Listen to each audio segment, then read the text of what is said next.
স্বাস্থ্য পরীক্ষার জন্য সিঙ্গাপুর গেলেন ওবায়দুল কাদের। এমপি আনার চোরাচালানে যুক্ত ছিল, কখনোই বলিনি বললেন স্বরাষ্ট্রমন্ত্রী। সরকার কয়েকজনকে মিলিয়নিয়ার বিলিয়নিয়ার বানিয়েছে বললেন নজরুল ইসলাম। সরকারের মদত পুষ্টদের আখের গোছানোর বাজেট বলছে জামাত। জানাবো মন্ত্রিত্ব নিয়ে মোদির জোট অসন্তোষ, উঠল বৈষম্যের অভিযোগ। এবং সর্বশেষ জানাবো ইউপি নির্বাচনে বারবার পরাজয়ের কারণে হত্যা করা হয় নড়াইলের আনিচুরকে। শুনছিলেন সংবাদ শিরোনাম, এবারে বিস্তারিত। স্বাস্থ্য পরীক্ষার জন্য সিঙ্গাপুর গেলেন ওবায়দুল কাদের। সড়ক পরিবহন ও সেতু মন্ত্রী এবং আওয়ামী লীগের সাধারণ সম্পাদক ওবায়দুল কাদের স্বাস্থ্য পরীক্ষার জন্য সিঙ্গাপুর গেছেন। মঙ্গলবার সকালে বিমান বাংলাদেশ এয়ারলাইন্সের বিজি 0584 ফ্লাইটে যোগে সিঙ্গাপুরের উদ্দেশ্যে ঢাকা ছেড়েছেন তিনি। সড়ক পরিবহন ও সেতু মন্ত্রণালয়ের সিনিয়র তথ্য অফিসার শেখ ওয়ালিদ ফয়েজ বিষয়টি নিশ্চিত করেছেন। তিনি জানান, নিয়মিত স্বাস্থ্য পরীক্ষার অংশ হিসেবে তিনি সিঙ্গাপুর গেছেন। সিঙ্গাপুরের মাউন্ট এলিজাবেথ হাসপাতালে স্বাস্থ্য পরীক্ষা শেষে শিগগিরই তিনি ঢাকায় ফিরবেন বলে আশা করা যাচ্ছে। এমপি আনার চোরাচালানে যুক্ত ছিল, কখনোই বলিনি বললেন স্বরাষ্ট্রমন্ত্রী। সংসদ সদস্য আনোয়ারুল আজিম আনার চোরাচালানের সঙ্গে যুক্ত ছিল তা আমরা কখনোই বলিনি, এমন মন্তব্য করেছেন স্বরাষ্ট্রমন্ত্রী আসাদুজ্জামান খান কামাল। এমপি আনারের হত্যাকাণ্ডের পর বিভিন্ন সময় বলা হয়েছিল তিনি চোরাচালানের সঙ্গে যুক্ত। এ বিষয়ে দৃষ্টি আকর্ষণ করা হলে স্বরাষ্ট্রমন্ত্রী বলেন, চোরাচালানের সঙ্গে যুক্ত ছিল এমপি আনার, তা আমরা কখনোই বলিনি। তিনি বলেন, আমরা সবসময় বলে আসছি এমপির ওই এলাকা সন্ত্রাসপূর্ণ এলাকা, ওখানে সত্যিকারের কি হয়েছে সেটা আমাদের জানতে হবে। আমরা তদন্ত করছি, তদন্তের পরে আমরা সবকিছু জানতে পারবো। কাদের নাম বলেছেন তিনি, এমন প্রশ্নের জবাবে তিনি বলেন, যখন তদন্ত চললো তখন আমাদের মন্ত্রী, আইজিপি কিংবা তদন্তকারী কর্মকর্তার পক্ষ থেকে তদন্ত না করে কোনো কিছু বলা সম্ভব না। আমরা মনে করি তদন্ত শেষ হলে এগুলো নিয়ে কথা বলবো। পুলিশের গুলিতে পুলিশ সদস্য নিহতের ঘটনায় পুলিশ সদস্যের কাউন্সিলিং এর বিষয়ে জানতে চাইলে স্বরাষ্ট্রমন্ত্রী বলেন, পুলিশের ট্রেনিং এর সময় মানসিক স্বাস্থ্য নিয়ে বিস্তারিতভাবে কয়েক ট্রেনিং দেওয়া হয় যাতে মেন্টাল স্ট্রেসটা তাদের কম থাকে। গুলিতে পুলিশ সদস্য নিহতের ঘটনায় কারো ওর ভবিষ্যৎ পরিকল্পনা কি হবে সেটি নিয়ে আইজিপি রিসার্চ করছেন। সরকার কয়েকজনকে মিলিয়নিয়ার বিলিয়নিয়ার বানিয়েছে বললেন নজরুল ইসলাম। বিএনপির স্থায়ী কমিটির সদস্য নজরুল ইসলাম খান বলেছেন, জিয়াউর রহমান জনগণের গণতন্ত্র কায়েমের কথা বলেছেন। প্রশাসনকে জনগণের কাছে নিয়ে যেতে কায়েম সরকার গঠন করেছিলেন, এখন সরকারের কাছে তারা কয়েকজনকে কোটিপতি মিলিয়নিয়ার বিলিয়নিয়ার বানিয়েছেন। নজরুল ইসলাম খান বলেন, দেশের কৃষি উন্নয়ন ও শিল্পের বিকাশ ঘটেছিল জিয়াউর রহমান হাত ধরে। তার সময় আমরা তৈরি করেছি পোশাক, চিনি ও চিংড়ি রপ্তানি করেছি। তার সময় অপরিচিত অপ্রচলিত পণ্য বিদেশে পাঠানো হয়েছে। টেক্সটাইল, সুগার মিল ও সার কারখানা প্রতিষ্ঠা করতেই তিনি বেসরকারি বিনিয়োগ উন্মুক্ত করেছিলেন। এ সময় তিনি আরো বলেন, জিয়াউর রহমান কোনোদিন শেখ মুজিবুর রহমানকে হেয় করে কথা বলেনি, খালেদা জিয়াও করেনি। আর তারপর তারেক রহমান তার যে কবর জিয়ারত করেছেন। সম্মান দিলে সম্মান বাড়ে, কমে না। অথচ এক মন্ত্রী বলেন জিয়াউর রহমান পাকিস্তানের চর ছিলেন। তাহলে জিয়াউর রহমানকে সেক্টর কমান্ডার কারা বানিয়েছিল, কে বীরোত্তম পদবি দিয়েছিল? সরকারের মদত পুষ্টদের আখের গোছানোর বাজেট বলছে জামাত। সরকার ও সরকারের মদত পুষ্টদের আখের গোছানোর জন্য 2024-25 অর্থ বছরে প্রস্তাবিত বাজেট পেশ করা হয়েছে বলে অভিযোগ করেছেন বাংলাদেশ জামায়াত ইসলামী। দলটি বলছে, এই বাজেটে জনগণের কল্যাণের জন্য উপস্থাপনা করা হয়নি।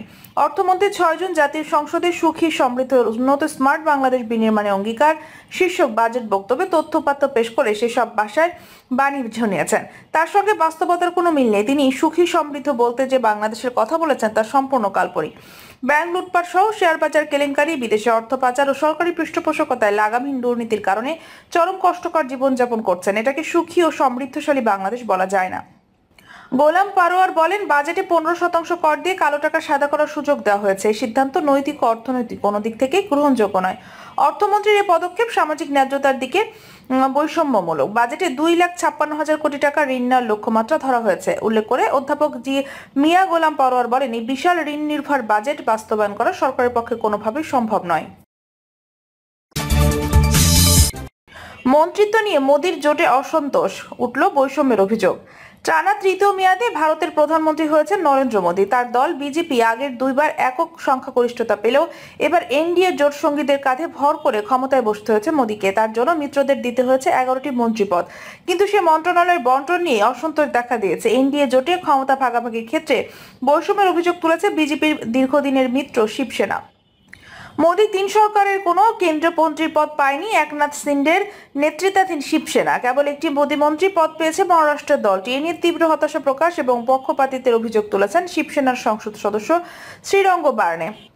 যদিও দলটির আরেক নেতা শ্রীকান্ত শিন্ডে স্পষ্ট করেছেন তারা নিঃশর্তভাবে মোদী সরকারকে সমর্থন করছেন এবং এর সঙ্গে ক্ষমতার জন্য দর কষাকষি বা আলোচনা জড়িত নয়। এবারে লোকসভা নির্বাচনে মাওয়াল আসন থেকে বিজয়ী হয়েছে শিবসেনার শ্রীরঙ্গ বার্নে। মন্ত্রিত্ব বন্টনে বৈষম্য সৃষ্টির অভিযোগ করেছেন বলেও তিনি মনে করেছেন। এদিন অন্য মিত্র বলতে শিবসেনার এই নেতা মূলত লোক জনশক্তির পার্টির চিরাগ পাসওয়ান এবং হিন্দুস্তানি আওয়াম মোর্চার জিতন রাম মাঝিকে বুঝিয়েছেন। পাসওয়ানের দল এবারে নির্বাচনে 5টি আসনে জয়ী হয়েছে এবং পাসওয়ান নিজে কেন্দ্রীয় মন্ত্রী হিসেবে শপথ নিয়েছেন। তবে শিবসেনার আসল জ্বালা জিতন রাম মাঝিকে নিয়ে। নির্বাচন দল মাত্র একটি আসনে এই কথা বলেছে বলেও তিনি মনে করেন, কারণ তিনি এর আগে সাবেক প্রধানমন্ত্রী মনমোহন সিং এর নেতৃত্বাধীন ইউপিএ সরকারের পূর্ণমন্ত্রী ছিলেন। প্রফুল্ল প্যাটেল সাংবাদিকদের বলেন, গত রাতে আমাদের জানানো হয়েছে আমরা দল একজন স্বতন্ত্র দায়িত্বপ্রাপ্ত মন্ত্রী হিসাবেও তাদের মধ্যে এই ধরনের কথা এবং আলোচনা চলছিল। কয়েকদিন অপেক্ষা করতে হবে, এরপর প্রতিকারমূলক ব্যবস্থা গ্রহণ করতে হবে বলেও তিনি জানান, কারণ তিনি এর আগে সাবেক প্রধানমন্ত্রী মনমোহন সিং এর নেতৃত্বাধীন ইউপিএ সরকারের পূর্ণমন্ত্রী ছিলেন। প্রফুল্ল প্যাটেল সাংবাদিকদের বলেন, গত রাতে আমাদের জানানো হয়েছে আমরা দল একজন স্বতন্ত্র প্রার্থী। 99 আসনে জয় পেয়েছে প্রধান বিরোধী দল ভারতীয় কংগ্রেস। ইউপি নির্বাচনে বারবার পরাজয়ের কারণে হত্যা করা হয় নড়াইলের আনিসুরকে। ভুক্তভোগী নড়াইল জেলার নড়াগাতি থানার কলাবাড়িয়া গ্রামের শেখ আনিসুর রহমানের ভাই শেখ সোহেল রানার কাছে বারবার ইউনিয়ন পরিষদের নির্বাচনে পরাজিত হয়ে আসছিলেন প্রতিদ্বন্দ্বী জুলফিকার। নির্বাচন আধিপত্য বিস্তারকে কেন্দ্র করে দীর্ঘদিন ধরে তাদের দুই পক্ষের মধ্যে দা কোমড়া সম্পর্ক ছিল। পূর্ব শত্রুতার জেরে ভুক্তভোগী আনিসুরকে 6 মাস আগে হত্যার পরিকল্পনা করেন জাহিদুল। পরিকল্পনা অনুযায়ী 31 মে বিকেলে ভুক্তভোগীকে ইটের ভাটায় ডেকে নিয়ে শামীম শেখ ও জুলফিকারের নেতৃত্বে হাতে পায়ে রক কেটে কুপিয়ে নৃশংস হত্যা করা হয়। মঙ্গলবার সকালে রাজধানীর কারওয়ান বাজারে র্যাব মিডিয়া সেন্টারে এক সংবাদ সম্মেলনে র্যাব 3 এর অধিনায়ক লেফটেন্যান্ট কর্নেল মোহাম্মদ ফিরোজ কবির এসব তথ্য বলেন। তিনি বলেন, গত 31 মে নড়াইল জেলার নড়াগাতি থানার কলাবাড়িয়া এলাকায় শেখ আনিসুর রহমানকে আধিপত্য বিস্তার এবং পূর্ব শত্রুতার জের ধরে ধাওয়া করে ইটভাটায় নিয়ে হাত ও পায়ের রক কেটে কুপিয়ে নৃশংসভাবে হত্যা করা হয়। এই ঘটনায় 2 জন ভিকটিমের ভাই শেখ সোহেল রানা বাদী হয়ে নড়াগাতি থানায় 31 জন এবং অজ্ঞাতনামা 7-8 জনের বিরুদ্ধে একটি হত্যা মামলা করেন। নৃশংস হত্যাকাণ্ডটি দেশব্যাপী ব্যাপক চাঞ্চল্য সৃষ্টি করে, বিভিন্ন ইলেকট্রনিক ও প্রিন্ট মিডিয়ার গুরুত্বের সঙ্গে প্রচার করে। গ্রেপ্তার এড়াতে হত্যাকাণ্ডের সঙ্গে জড়িত আসামিরা নিজ এলাকা ছেড়ে রাজধানীতে আত্মগোপন করে। এর পরিপ্রেক্ষিতে র্যাব 3 এর গোয়েন্দা দল পলাতক আসামিদের গ্রেপ্তার গোয়েন্দা নজরদারি বৃদ্ধি করে। আসামিদের অবস্থান এ ধরনের কথা চালিয়ে হত্যাকাণ্ডের মূল পরিকল্পনাকারীকে মোট 13 আসামিকে গ্রেপ্তার করা হয়েছে। প্রিয় দর্শক, এই ছিল এখনকার সর্বশেষ সংবাদ। নিয়মিত আপডেট সব সংবাদ পেতে চ্যানেলটি সাবস্ক্রাইব করে পাশে থাকা বেল বাটনটি ক্লিক করে রাখুন। ধন্যবাদ সবাইকে এতক্ষণ সাথে থাকার জন্য।